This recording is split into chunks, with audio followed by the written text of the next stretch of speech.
Well, first of all, those of you that don't know Mark, we've developed a tremendous relationship over the last 5 years. And I should tell you that he's made his millions one cup at a time. But he is why our Champions Group has worked. Because you've got someone in the business sector talking to business and giving some very specific examples of how business can make more money and also increase all the benefits that come with that as it relates to the corporate image, as it relates to their relationship with their customers.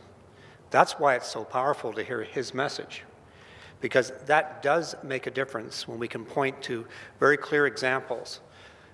He didn't have to do this. He saw the business opportunity, and he's very upfront about that.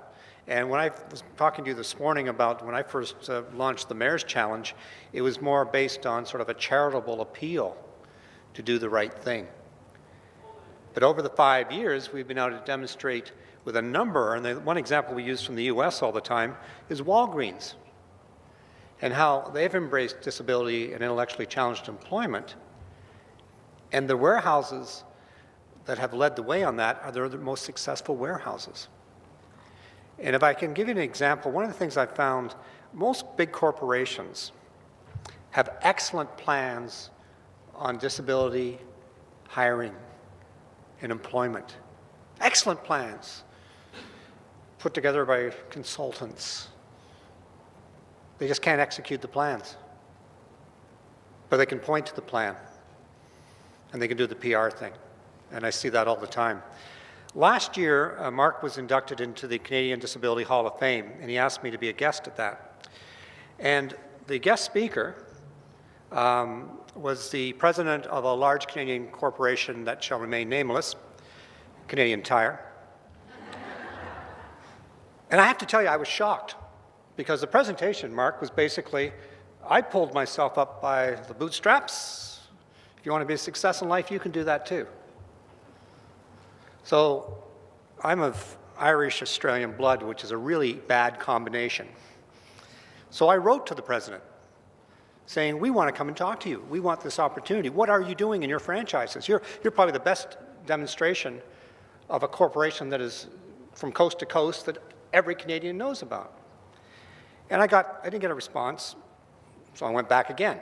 And I kept on going back till I finally got an opportunity to talk to their HR people and to make the case for disability employment. And then Mark and Joe Dale, got the opportunity to physically be there to make the presentation for them to do this. It shouldn't be that way. It should be in the corporate world, and I'm talking about the big corporations. They should see this business opportunity that Mark has demonstrated so ably with his businesses. And that's the frustration. And again in government, and I was asked to talk about the government side of this, and I'm probably going to offend some people in here who might be consultants. But consultants have overcomplicated and over-dramatized what needs to be done. So the business community stands back, and the one phrase that we absolutely despise, which is used all the time in Ontario, is it's the law. Isn't that a good message to send to people on accommodation, on accessibility? It's the law.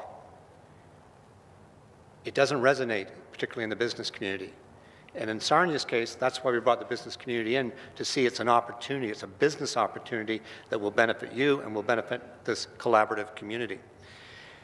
And in the case of cities and towns, and I was having a good conversation with the people from Sault Ste. Marie who are about to approach the new mayor there, is it really comes down to setting a culture within the corporation.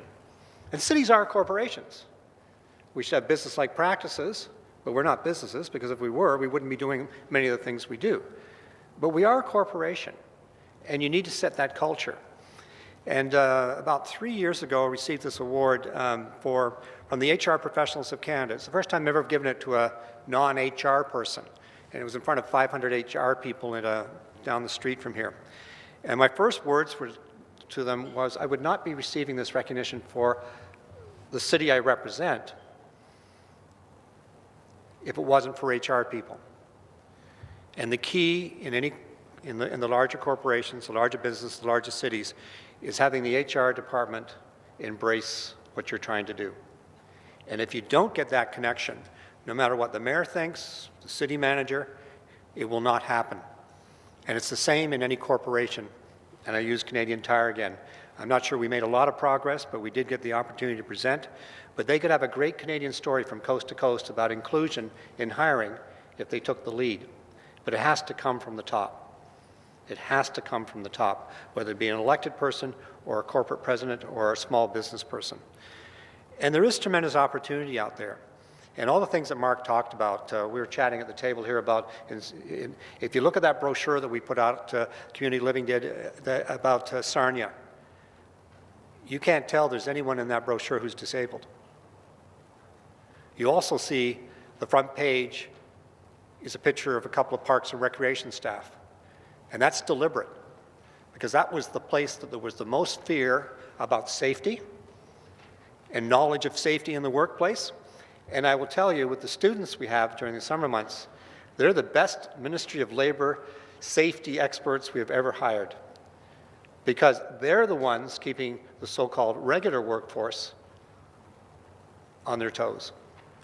So we've got all these great stories, but what we really need here is systematic and institutional change. We need it to be understood that it is not charity for a business to be hiring the disabled or the challenged. And unfortunately, I still see that. And we're always caught in that dilemma. It's really good to give recognition to businesses that do employ. And at the same time, you've got to break those myths, though, that it's charity. And it's not charity. It's just, one, it's business sense, but it's also just justice, and that everyone wins from it. So I just want to close by saying that what Mark is doing is probably the best example that we can use across this country. But we need to break through the service sector. We need to break away from it. We need to get into other places.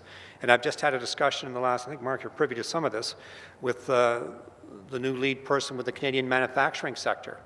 I was at a border city meeting down in Detroit, Windsor, and they're all talking on both sides of the border about the skilled trade shortage and more immigration and more newcomers, and that makes sense. And then when I raise the issue, well, you know, you have a workforce that in many cases is well educated, very, very dedicated, will reduce your absenteeism and stay committed to your company longer. They looked at me like, what are you talking about?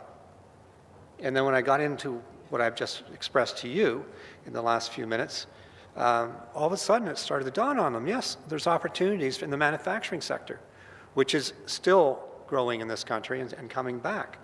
So it's really getting in the door and getting the message across about don't have the institutional fear of the unknown.